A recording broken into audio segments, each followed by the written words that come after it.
Chris Lee and Blake Lovell here from Southeastern 14. We're continuing to talk about all 14 SEC teams before the start of the football season. Today, Blake, we arrive at Mississippi State, which, throw Alabama out because Alabama is just a separate category. We're talking about national title expectations and all those things. I think you can make a case that State is the most interesting team in the league this year. You're in year 3 of the air raid after year 1. I'm not going to say got truncated, but Mike Leach had to deal with COVID and all that, and probably limited his ability to teach that offense and do the things with it they would have liked. You've got experience all over the board. I mean, it's crazy in this era of transfer portal carnage everywhere. It feels like we're looking back 20 or 30 years ago with State, because you just names all over the board that you recognize. Killer schedule, killer division. I just don't see anything boring with State season. And you're like, well, of course not, dummy. They're never going to be boring because Mike Leach is their coach. Well, there will not be a dull moment probably. It may not all be perfect, but I don't think you're going to see much of a dull season for them. And yeah, I mean, statistically, right? I think it's the most experienced team in the SEC. Yes. When you look at it from that standpoint, so that's something that you have going for you. I think Phil Steele had them in the top 10 nationally in terms of their experience. So I mean, think about it, in this day and age, given the transfers and freshmen we know play such a big role, and it's nice to be in a position where you have that many guys that have played and I think that's very important. So to me, that's one of those intangibles that you could look at for a team to have a breakout season. Although, again, I mean, we know what they're capable of, but if you're kind of looking at it from that standpoint, that's why I think they are, like you said, they could be one of the more interesting teams in the country, just because when you really look at that aspect of it, yeah, like there's a lot that I think you can look at and feel like that. Okay, what they won 7 games last year. Can they make that jump? And as you and I have said, and we've repeated this multiple times now, like it's that group of 4 to me in the SEC West: Mississippi State, Ole Miss, LSU, Auburn. If you had to, flip a coin right now, that's probably the best way to figure out how that's going to finish. But I think Mississippi State's actually a team that, for me, maybe you slide a little bit ahead of those other 3 teams at the moment, just because I look at the experience. I certainly look at the quarterback situation and an offense that, as we know, is very reliant on the quarterback. And I see a lot of optimism, I would think, if you're a Mississippi State fan, with this group, and just kind of all the intangibles kind of you add to the mix. So, well, I'm preparing for an SEC fantasy football draft, and they're a bit of a nightmare in a way, because I'm trying to figure out like where all these passing yards goes. Maybe the best thing to do would be to take their top 10 receivers and give them each 40 catches for 500 yards or something like that. I mean, that sounds absurd, but that's about how it plays out at times. But I mean, they've got their running backs are basically receivers, although they may put together a little bit more of a running game than in the past. But although that's not hard to do, given that the bar was so low there. But I mean, they haven't not needed a running game. yeah, That's not a knock on them; it's just a fact. But Leach has had what, I think 3 different quarterbacks that have thrown for over 5,000 yards, and Will Rogers was maybe the most improved player in the league a year ago. And I mean, he could put up, he could lead the country in passing, and that's not. I guess that's not a crazy claim, because everybody's going, well, of course he could, given what he's done before in the offense. But my point is, they're going to throw for a lot of yards, and they've got a ton of targets, man. You look up and down that board, and it's just guys we know.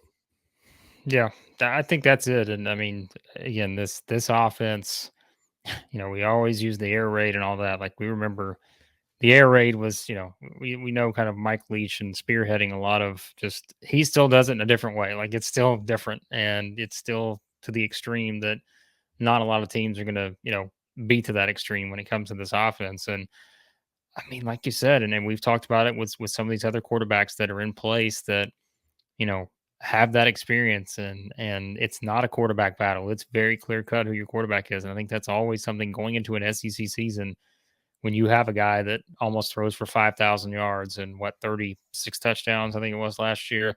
Um, Man, it's just like you're looking at all the potential, and I think that's it. Is you just still look at this offense with all the weapons at wide receiver. Um, Again, you don't the running game is a bonus if you get something out of the running game and you can find a way to add that to the mix. But it's all going to be about really testing those secondaries on the opposite side, and plays replacing a guy like Charles Cross, who, my goodness, what a just I mean that guy I think he's gonna be an all pro, I think, in the NFL. And Yeah. just I mean he's just remarkable. But still, I think the offensive line, several starters returning there. And yeah, this is a team, again, when I look at them, especially offensively, you feel like you just know what to expect. And it feels like there are more, I don't want to say sure things, but I think you have a sure thing in the system. And I think it's kind of someone who has done this time and time again. Like you said, how many different quarterbacks he's had that have had these put up these types of numbers, had this kind of success. And I think now it's just, can you tweak those little things that gets you from being a 7-6 team to a, you know 9-4 team, right? Like, and I think that's the thing, is just, can you take that next step offensively? I think there's certainly the potential for them to put up 30 plus points a game. What was it, 29 last year, I think. The key player on their team, and people may laugh, maybe their kicker. Massimo Biscardi, I think that's how you pronounce his name, transferred from Coastal Carolina, where he certainly got plenty of chances to kick the ball there. But I mean, they lost, what, 2 or 3 games last year because of special teams, not necessarily all because of kicking, but I think they had the least accurate kicking game in the league a year ago. I mean, you just hit a couple of kicks you should hit. If you state last year, the season looks a lot different. Who knows? Maybe you're in a New Year's Bowl. And instead, it was something less than that. But they correct that this year, and certainly they're going to need it with the schedule. But that's one to watch. Yeah, no, for sure. And I think that always is something that, we don't give a lot of attention to going into the season, but we know how much that's going to come into play in different games. And so, no doubt, can't ever sleep on the special teams aspect. We love the offense and the defense, but we know how important special teams are in individual games, and what that can do for an entire season, basically. So The defense, I think, has got a chance to be pretty good. You yeah, look up and down that depth chart, it's experience, senior, man. senior, junior, senior, senior. I mean, Tyrus Wheat is back. They've got one of the best corners in the league, a kid who's got a chance to be a first round pick. I mean, they've got depth. I think they bring back almost their whole defensive line, and they were really good against the run a year ago, which is kind of an interesting pairing with that offense, Blake, because people are going to try to slow them down. The best way to do that is to establish the run, but that was probably easier to say than to do against them a year ago, and probably no reason that doesn't continue this year. Yeah, and like you said, I mean, you bring back as many guys as you do on the line. I mean, you've got I think that depth is a good word for the Mississippi State defense. I feel like you got a lot of depth, especially up front. Um, I think it will be, again, I think and we've talked about that with some of the other teams, like secondary. I think just kind of how they defend the pass will be something that will probably be a storyline heading into the season. And that's why I think, again, will they get into some of these shootout type games? I'm sure they will, just by default, and how they're going to play offense. And again, maybe if some of those teams really just test what they can do, and see kind of how everything plays out in that secondary, I think is probably the big part of it. But there's still so much talent there, and I think that's something that you're going to look at again when you look at the front and the things they'll be able to do schematically, to cause some issues for other teams. And I mean, it's a defense that I think that is sitting in a pretty good spot. And I think if they can get a little more pass rush, if they can do those kind of things, and again, answer maybe some questions they're going to have in the secondary, they could be really good, man. And that's why, again, I keep talking myself into some of these teams. Like, as you study these teams heading in the season, 3 weeks Mm-hmm. ago when we were talking about teams and we talked about that group of 4 in the SEC West, I don't know where I would have put Mississippi State. But honestly, now that I compare them to those other three that we talked about, Auburn, LSU, and Ole Miss, I don't know, for some reason I'm just leaning towards Mississippi State here. Is kind of when you look at how they're built, I think there's a lot of things to like about this team. And yeah, I mean, I think it is. I mean, there's we talked about the offense. You look at this defense and the experience that's there and returning starters. We always love that. I mean, I think there's a lot of things that, like I mentioned, they could certainly take that next step as a program under Mike Leach this season. It seems like. Well, I'll give you some cautions on them, and I'm not saying they can't do everything that we think they can, but let's see. I'm looking at road games at Alabama, at Arizona. Okay, Arizona's not anything, but at LSU, at Kentucky, at Alabama, at Ole Miss. I believe all four of those teams were ranked in the AP's preseason top 25. Yeah. So that's four brutal road games. And the thing with them though, Blake, last year, and again, maybe this rectifies with all that experience, but kind of one of the knocks on Leach has been that consistency and losing games that you shouldn't lose. You go back to their season a year ago, and they probably should have lost to a bad Louisiana Tech team, had a very, I don't know if miraculous is the word, but fairly improbable late comeback, did hit a kick, or maybe Tech missed a kick. I can't remember that. That was one of those games that had an ending in the final few seconds. I watched it. Then they beat a good NC State team by 2 touchdowns. They get beat by Memphis on a special teams blunder the next week. They lose to LSU back before the wheels came off for LSU. They go win at Texas A&M. They get smoked by Alabama. They smoke Vandy, lose at Arkansas, beat Auburn, beat Tennessee State, and then lose the Egg Bowl, and then lay an egg against Texas Tech. There just was no rhyme or reason to what they did a year ago, and I'm very interested to see if that's something that corrects itself this year. Second toughest schedule per Phil Steele, behind who was it? Was it Auburn? I think was I number believe it two. was Auburn. Yeah, I think that's right. Or Auburn was number one. Yeah. So yeah, it's not going to be easy. Like we said, I think consistency has not been their friend since Mike Leach has been there, and I think you pointed out you went through the schedule like that's. I mean, what as of right now in October, you've got 4 straight games against top 20 teams: A&M, Arkansas, Kentucky, Alabama. Um, Yeah, and you've still got Georgia and Ole Miss on the schedule beyond that. So, and we talked about those kind of those games that you feel like could go either way, and at LSU, a home game against Auburn, those kind of games too. And yeah, it's by no means an easy schedule. And I think again, we talk about trying to make that jump as a program. You could go 7-6 again and be a better team than you were last year. Yeah. And that's the thing is that's kind of I think that's how you have to look at it. But like we say too, I mean, it's just I think for most people they're going to look at that win number in the column and say we would certainly love to see that go higher because it's one thing to say that we were a better team, but even if we go 7-6 again, I think that's just as we know, and as the SEC, like that's just how you judge it, and but it's not going to be easy to get there, and that's why, no doubt, and we talked about it in the schedule preview, that 4 game stretch. I don't want to say it's going to be a defining part of the season because, in all honesty, it could come down to all the other games. But that 4 game stretch, can they get half? I mean, could they find a way to get half of those in an A&M, Arkansas, Kentucky, Alabama? I think winning at Alabama is going to be very tough to do. So, can they find a way to beat an A&M at home, beat an Arkansas at home, or win at Kentucky? Can they get 2 of those 3? I think that's very fascinating to think about. And again, but if you look at the consistency, right?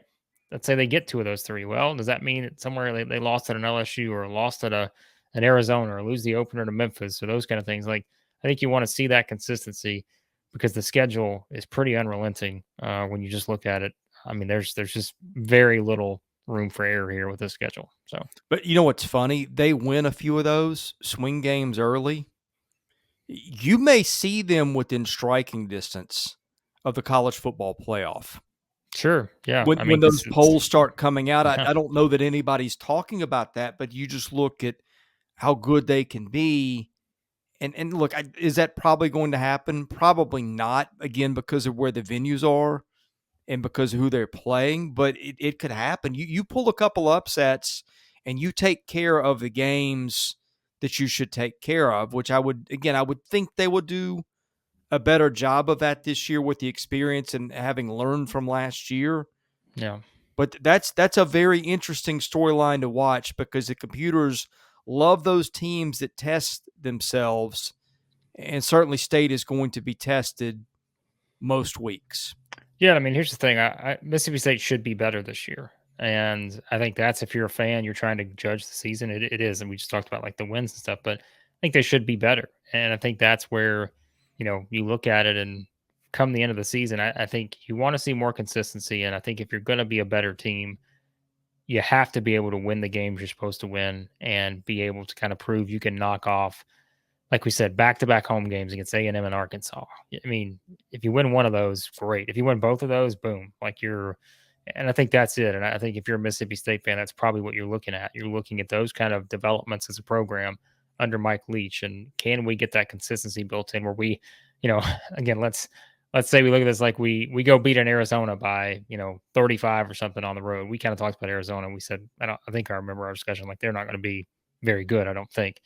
We talked about kind of where that program is at. But then let's say you turn around and go to LSU and lose by 2 touchdowns. Like that's the trend you don't want. Like you don't want that inconsistency because you can't afford that with a schedule for one, but also that's going to probably prevent you from maybe meeting the expectations you want to have with a team this experienced and with the roster that you have in place. So yeah, they're going to be and we talked about it, they're going to be a Game Pass team. I'm going to start using that all the time now. Like we're going to use Mhm. the NBA Game Pass correlation. Like they're a team that if they're on, just based on their schedule, they're probably going to be one you're going to want to watch because obviously their offense is very appealing, but at the same time, there aren't many games on here that are just going to be, bore fests. I don't see probably No. any, and I think it's just kind of one of those things. So they will be a must watch team for sure. Yeah, that's a good way to say it. I think just about every week on their schedule is interesting. Even Memphis, and I think State fans would fight Yeah. us on this a little bit, but Memphis beat them a year ago. And Memphis has been to 8 straight bowls. That's a game where Memphis is going to be up for that game because of the Yeah. geographic proximity. So, do I expect State to win? Yeah, I do. Do I think it's going to be a pushover? I wouldn't bet your house on it. Yeah. It's, I think that, and two, I think what was the stat? I don't know if we brought this up, but I think they were 1-3 last year in games that were a field goal or less. Yeah. So you talk about kind of that from season to season and kind of how that bounce can go. You seem to like kind of find some like positive, development on that, I think. And so that's something that you look at too when you're kind of comparing it to last season and where the next step is for the program. I think that's something to keep in mind. But ooh, yeah, schedule is not fun if you're looking at it in terms of preparing for it. But if you're a fan, I think it will at least be fun to see a lot of good football games probably. So Yeah, State should have been an 8 or 9 win team probably a year ago. This year, great shot to get there, and you get there, and you may have a New Year's Day bowl yeah, in your travel plans. So wouldn't bet against that either. All yeah. right, we have either talked about your team or we're going to be talking about your team, and the best way to catch our stuff is hit that subscribe button. Tell a friend too, if you don't mind, and we'll see you again with our next SEC football preview.